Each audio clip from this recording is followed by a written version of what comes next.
Evet arkadaşlar, bugün makyaj yapacağız. Şimdi makyajlarımı gösteriyorum. 6 makyaj. Bir de bunları yapacağım.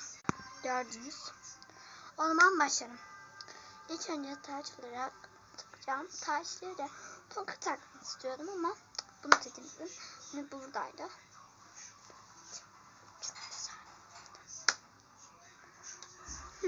Başlıyoruz, şimdi bunu sürüyoruz.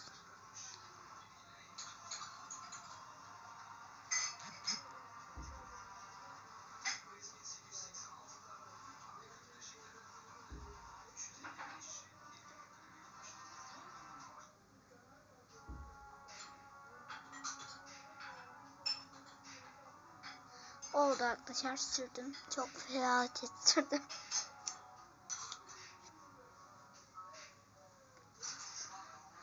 Çok sıcak. Kapattık. Şimdi şuradan yapacağız. Ya da bundan yapayım. Yok. Ya da yok, bunu yapsam daha iyi olacak. Arkadaşlar.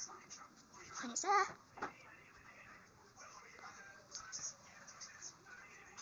Zaten banyo yapacağım. Banyoda makyajlarım gidiyor. Yaptım arkadaşlar. Böyle oldu. Nasıl? Buradan basıyoruz. Şöyle. Bundan bitmez bence. Şöyle yaptık.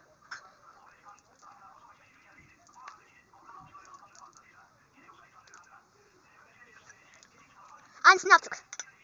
Başka. Bu bitmiş. Bunu ne? Kullanıyorum. Bunu sonra kullanacağız. Bunu yaptık. Bu da sırası da. Ya pardon, sırayı tutacağım. O yüzden. Akşam saati mi? Akşam bulmak için makyaj yapıyoruz. Böyle hazırlandım. İyi. Yaptım arkadaşlar. Arkadaşlar, size çok seviyorum arkadaşlar. Akşam böyle yapıyorum. Böyle moruklarla.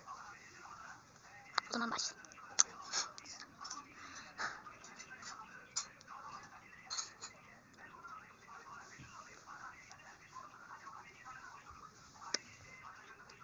Çok güzel oldu.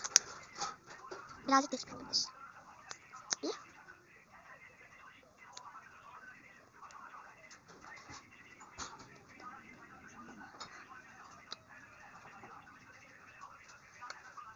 Ben bunu sildim. Sildim. O zaman arkadaşlar şimdi. Böyle olur. Şimdi bunu yapayım. Ama şuralarda yapacağım. Bazılar.